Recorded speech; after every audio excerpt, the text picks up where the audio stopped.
you tell us a little background or the history? How did you start in the media industry? I think I would say that it all really took off from being courtside reporter in the UAP. The other year lang. No, several years back. It sort of took off from there. Although it's really my line. I studied communication in Ateneo, so I was really planning on getting into the media. Although I always thought I would write.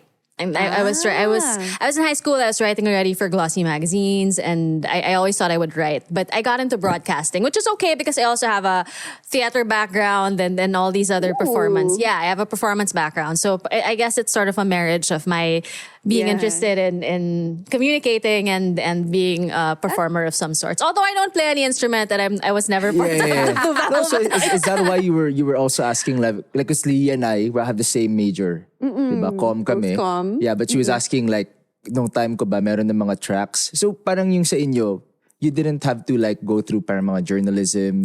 No, you could. When I was studying at Ateneo, because you said you preferred to write, diba, at the start. Yeah. We could take whatever classes we wanted. There was no such thing as a track. So it was interesting. I took some film classes because I was also interested in that, and the journalism classes, which I knew I would put into use somehow.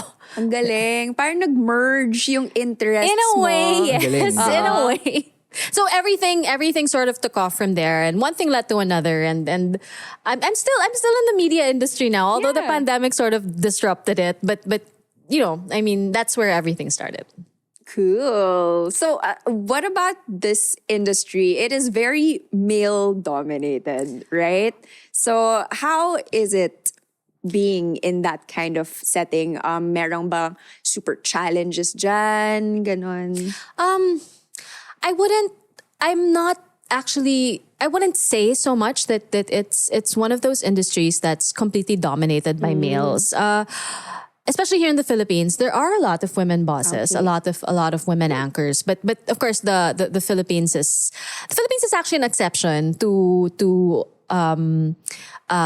diversity and equality in terms of gender, because we're actually it's interesting because we're actually a matriarchal society in the Philippines. No, really. I mean, not just probably in your household, but you know, there's every family has a matriarch here.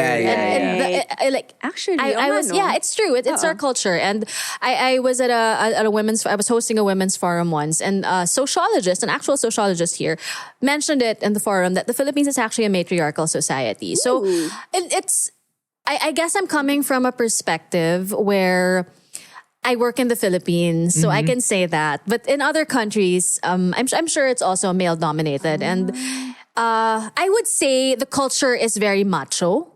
Okay. Yeah, do you understand the way people treat each other, the way the boss treats the people under him or her, the subordinates. It's a very macho culture media. I wouldn't necessarily say it's patriarchal or matriarchal. I'm not so sure about that. I mean, don't take my word for it, but that's how I personally see it. But the culture is very macho. Yes, there are lots of challenges, but media, I think, is a different kind of animal, because it has a lot of challenges that are very unique, to it, which are not necessarily in favor of women.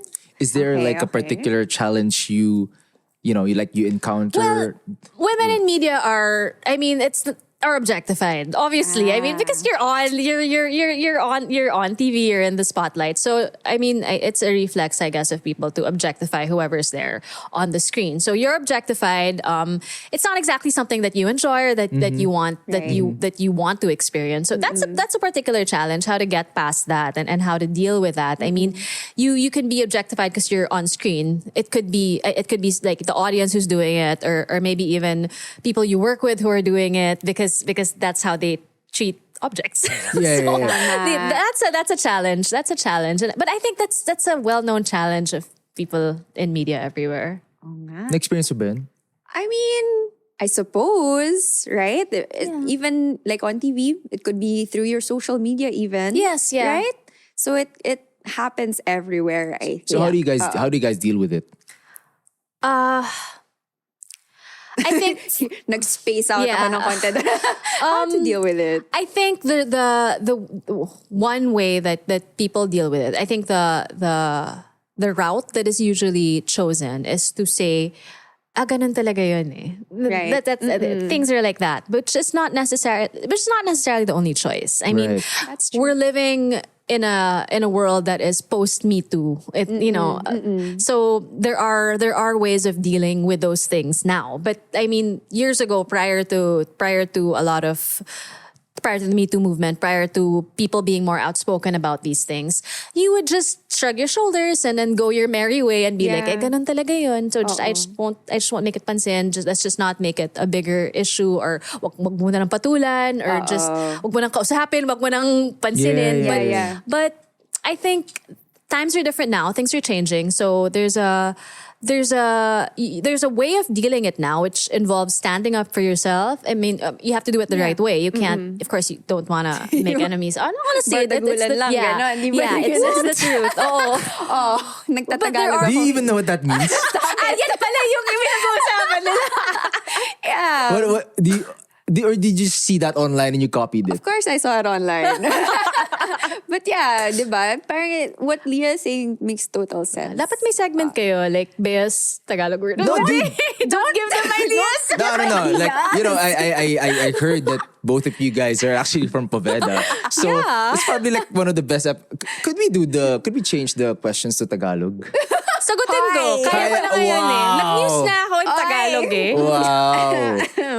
No, but yeah, that's very interesting. That's a very interesting perspective, diba? Kasi nga, actually, well, Iba na ako, ngayon. yeah. It's well, different, I don't think I've ever been objectified. So actually, hindi ko talaga alam, diba?